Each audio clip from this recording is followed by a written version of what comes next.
설 연휴가 시작되었습니다. 하나님께 주신 은혜가 여러분의 가정과 가정 안에 충만하게 임하기를 주의 이름으로 원하고 또 축복합니다. 설날이지만 사실 코로나 바이러스가 여전히 맹위를 떨치고 있어서 우리 가족들, 친지들과 편하게 함께 모이기가 쉽지 않은 상황 가운데 있습니다. 여러분에게 질문이 하나 있습니다. 여러분은 설날이나 추석 같은 명절이 반가우십니까?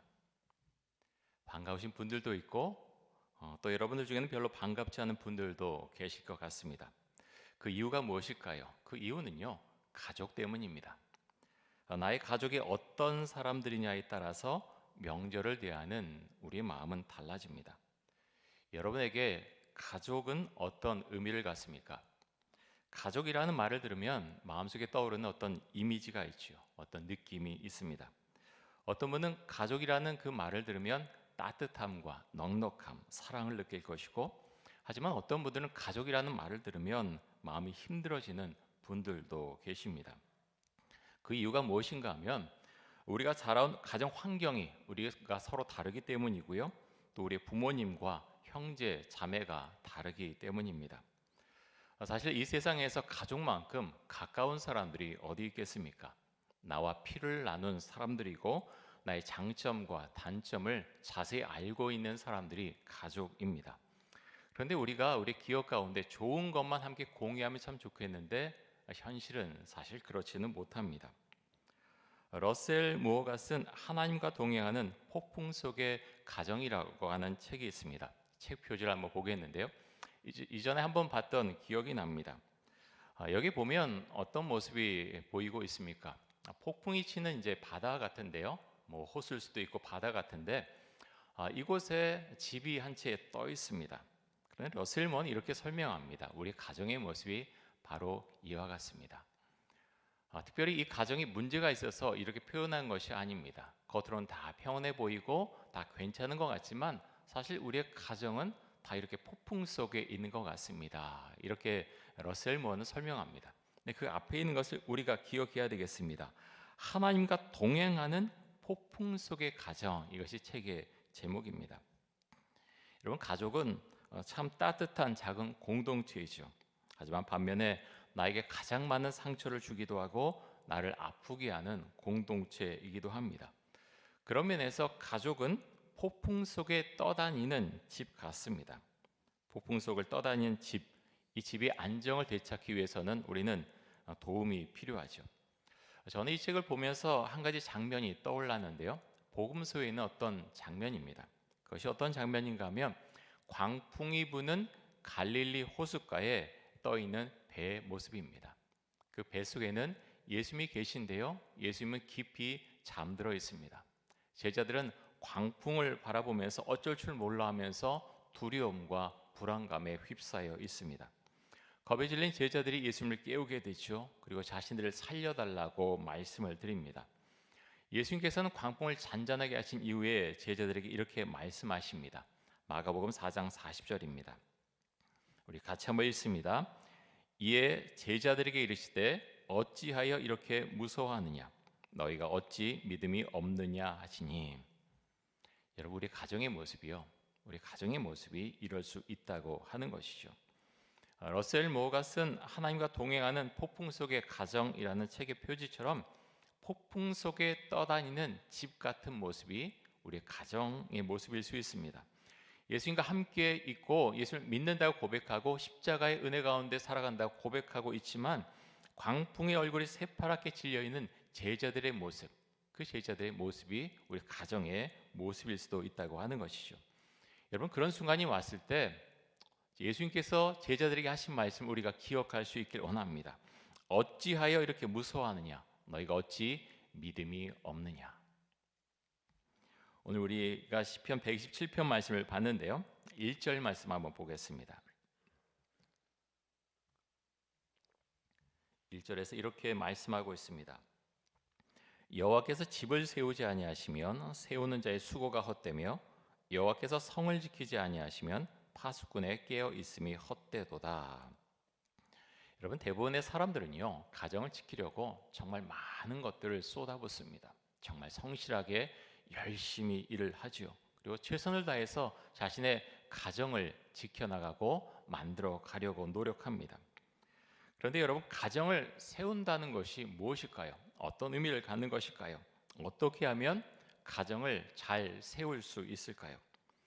아이들이 건강하게 잘 자라고 또 좋은 대학에 들어가고 또는 원하는 좋은 직장에 들어가서 승진하고 또 비슷한 조건의 사람을 만나서 결혼하고 이렇게 하는 것이 가정을 잘 세우는 걸까요? 물론 그렇게 생각하고 또 대답할 수 있습니다.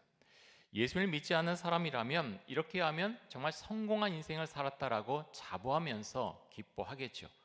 그런데 한 가지가 빠져 있습니다. 무엇이 빠져 있습니까? 제가 말씀드린 것 가운데는 예수님이 빠져 있습니다. 솔로몬의 시편에서 그렇게 말하죠. 여호와께서 집을 세우지 않으시면 세우는 자의 수고가 헛됩니다 라고 말합니다. 솔로몬이 왜 이렇게 말하는 것일까요? 여러분, 겉으로 볼 때 솔로몬은 부족한 것이 아무것도 없지요. 절대 권력을 갖고 있었고요. 누구보다도 재물이 많았습니다. 아내도 많았고 자녀도 많았지요. 하지만 교육비 때문에 걱정할 필요도 전혀 없었습니다.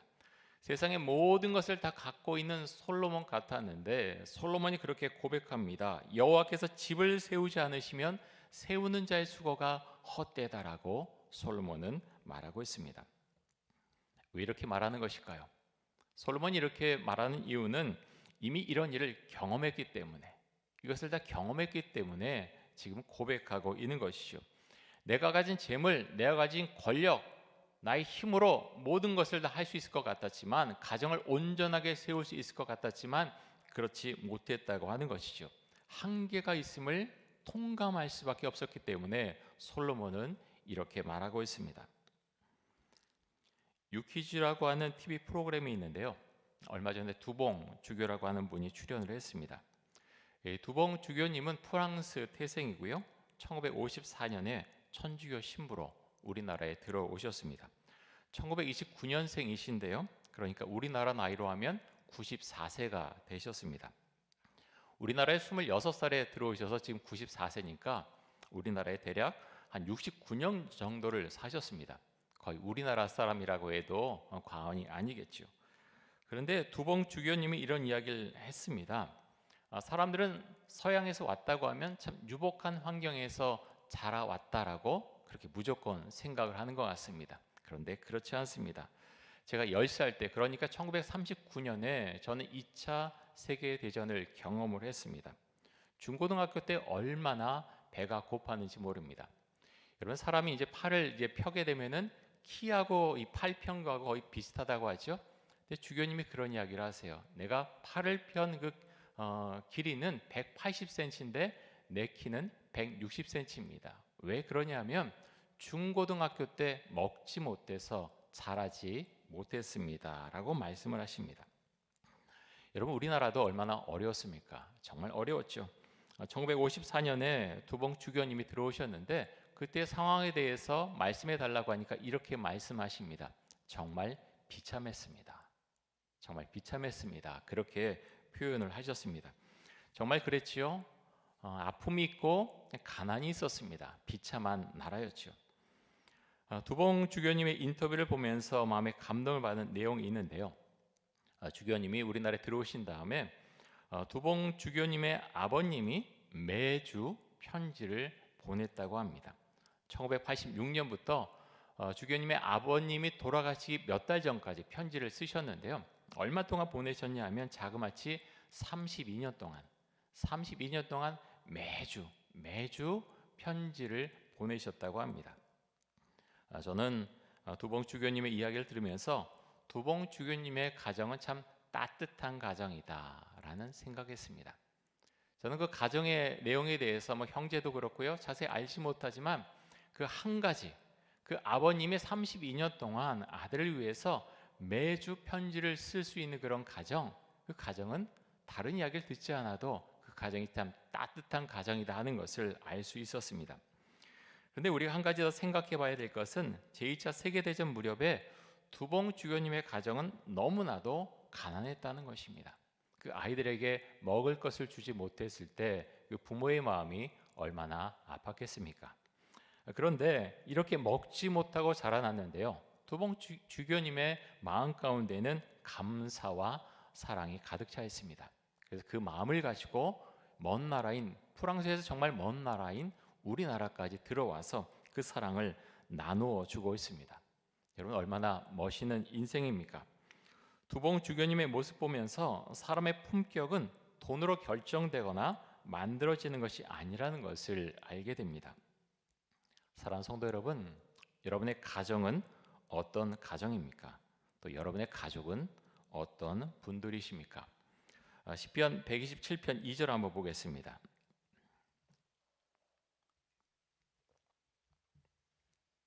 이렇게 말씀합니다. 너희가 일찍 일어나고 늦게 누우며 수고의 떡을 먹음이 헛되도다. 그러므로 여호와께서 그의 사랑하신 자에게는 잠을 주시는도다.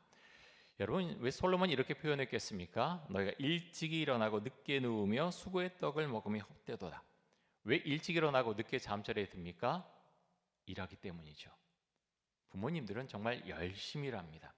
우리 아이들을 위해서, 우리 자녀들이 좀 더 좋은 환경에서 자라나게 하기 위해서 어떻게든 더해주기 위해서 정말 열심히 일하죠. 잠을 자지 못하면서도 열심히 일을 합니다.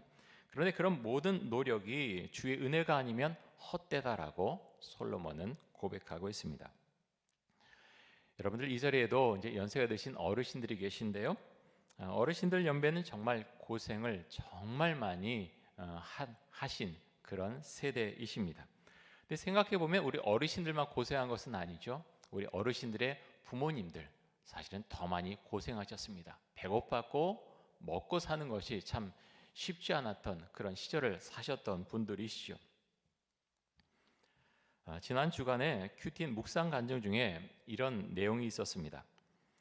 남자 청년이 여자친구와 결혼을 해야 되는데 결혼하기 전에 그 여자친구가 임신을 하게 됐습니다. 그래서 아이를 낳게 되었죠. 두 사람은 결혼하려고 그렇게 이야기를 나누었지만 심한 갈등이 생겼고 결국 헤어지게 돼서 이 남자 청년은 미혼부가 되었습니다.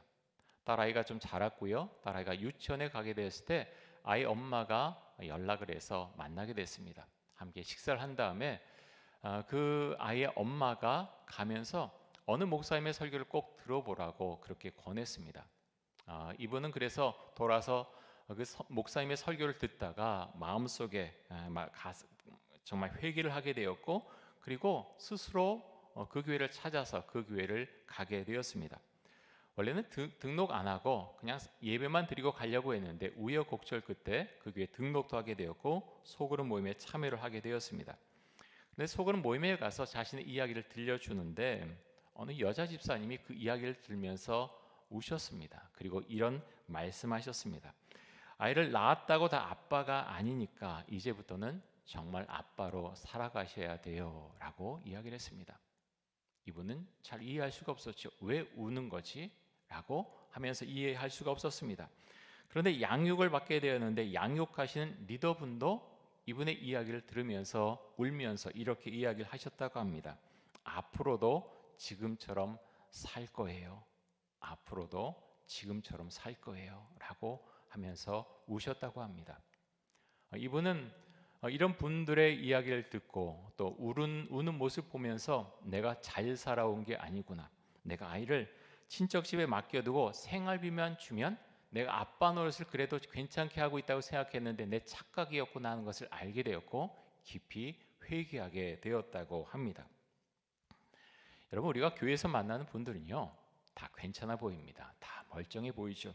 하지만 그 안을 들여다보면 이런저런 사연을 갖고 있는 분들이 정말 많습니다.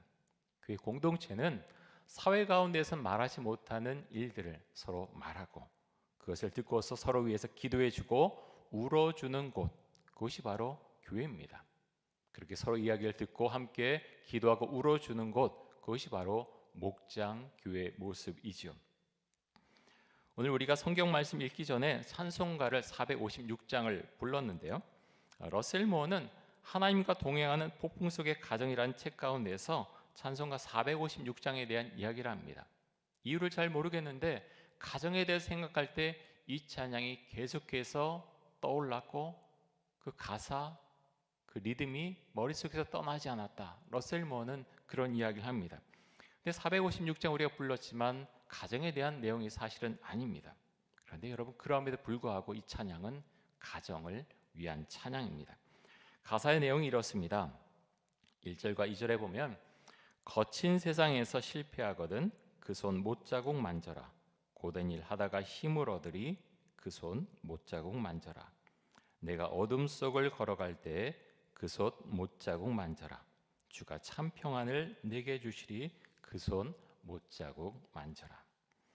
여러분, 도대체 십자가에 못 박혀 죽으신 예수님의 손이 그 손에 있는 못자국을 만지는 것이 나와 무슨 상관이 있는 것일까요?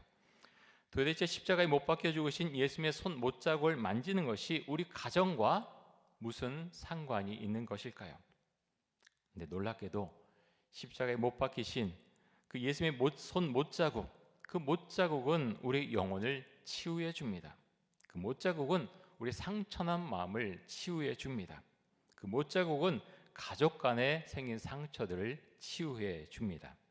여러분, 그래서 우리에게는 십자가에 못 박히신 예수님이 필요합니다. 애굽에서 이스라엘 백성들이 탈출할 때 하나님께서 애굽에 내리신 마지막 재앙이 장자의 죽음이었습니다. 애굽에 있는 모든 가정의 장자, 가축의 첫째 새끼까지 모두 죽었습니다. 그래서 모든 집에서 슬픔을 이기지 못하고 통곡하는 소리가 났지요. 하지만 하나님의 말씀에 따라서 집의 문 임방과 문 설주에 어린 양의 피를 바른 집은 죽음의 사자가 그 집에 들어가지 않고 그 집을 넘어갔습니다. 사랑하는 성도 여러분, 이런 은혜가 우리 가정에 필요합니다. 우리 힘으로 우리가 다 할 수 있을 것 같은데 그렇지 못하죠. 세상에서 밀려오는 거칠고 높은 파도를 우리는 견뎌낼 힘이 없습니다.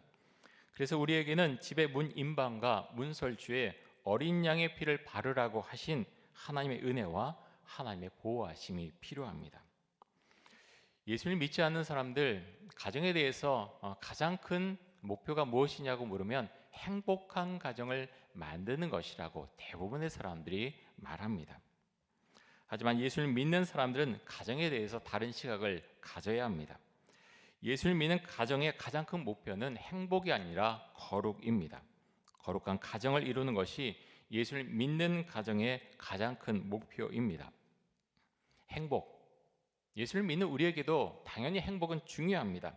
하지만 여러분, 거룩이 없어진 행복은 너무도 주관적이게 되죠. 예를 들어서 한 가정의 가장이자 남편이자 아버지인 어떤 사람이 자신의 행복을 추구한다고 하면서 날마다 술을 먹고 다른 여자 바람을 피운다면 행복이 이루어질까요? 가정 구성은 모두가 다른 생각을 가지고서 내가 원하는 행복을 내가 찾아가겠다고 하면서 다른 생각 가지고 다른 행동을 한다면 그 가정이 행복하게 될까요? 거룩이 사라진 행복은 불완전합니다. 사람들은 행복을 지키려고 하지만 거룩이 사라진 자리에 행복은 머물러 있지 않게 되죠. 우리 교회 2월 추천 도서가 행복 연습이라고 하는 책입니다. 맥스 루케이드 목사님이 지으신 책인데요. 이 책에 보면 이런 내용이 있습니다. 많은 사람이 행복으로 가는 정문이라고 생각하는 곳에는 소유하면 행복하다라는 구호가 적혀 있다. 반면에 사람들이 덜 이용하는 후문에는 베풀면 행복하다고 적혀 있다. 여러분, 이 내용이 무슨 내용인지 아시겠죠?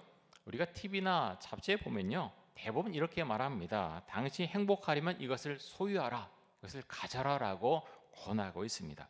더 멋있는 차를 타고 더 멋있는 집에 살고 좋은 집에 살고 유행하는 옷을 입고 더 많이 먹고 더 많이 마시라라고 권하지요. 그렇게 되면 행복할 것이다.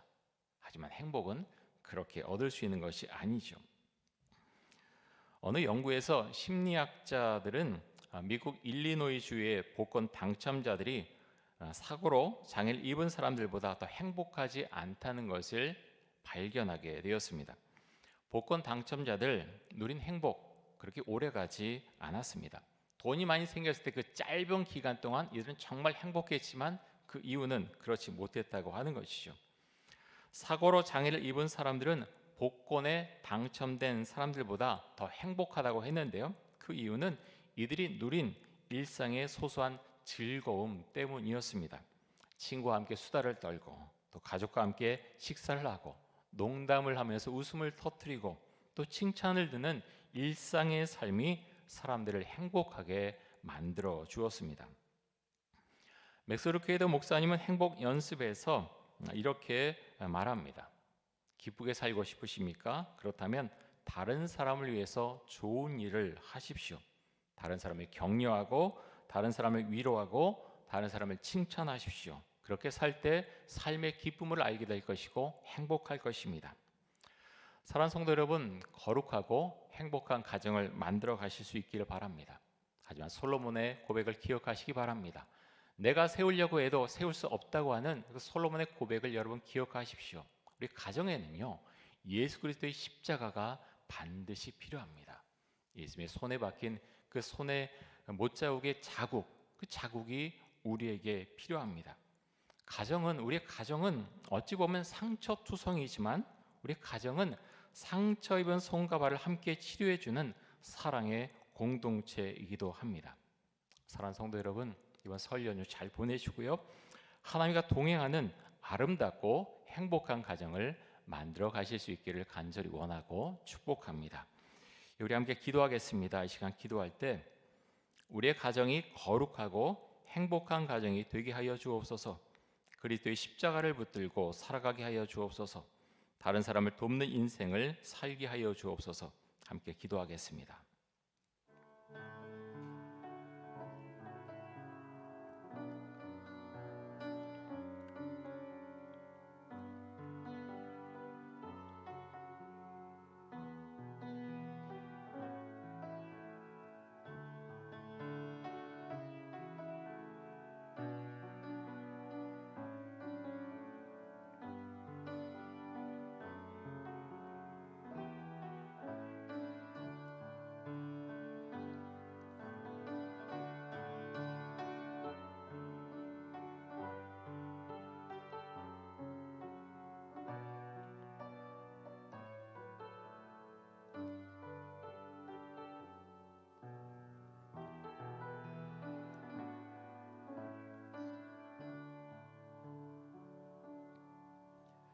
하나님 아버지, 생각해 보면 우리 가정 안에는 참 많은 상처가 있습니다. 가정만 그런 것이 아니라 교회 안에 공동체 안에도 많은 상처와 아픔이 있습니다. 하나님, 그래서 우리는 예수님의 십자가가 필요합니다. 예수 그리스도의 십자가에 못 박힌 그 손의 못자국이 우리에게 필요합니다. 우리 마음을 치유해 주시고 우리 가정의 치유자가 되어 주시고 우리 교회의 치유자가 되어 주시기를 간절히 원합니다. 예수 그리스도의 십자가를 붙들고 우리가 나아갈 때 주님, 우리 가정이 정말 거룩하고 행복한 가정이 될 수 있도록 주의 은혜를 베풀어 주옵소서. 그리스도의 십자가를 붙들고 나갈 때 우리 교회가 정말 아름답고 거룩한 공동체가 될 수 있도록 주의 은총과 사랑을 베풀어 주옵소서. 예수 그리스도의 이름으로 기도드립니다. 아멘.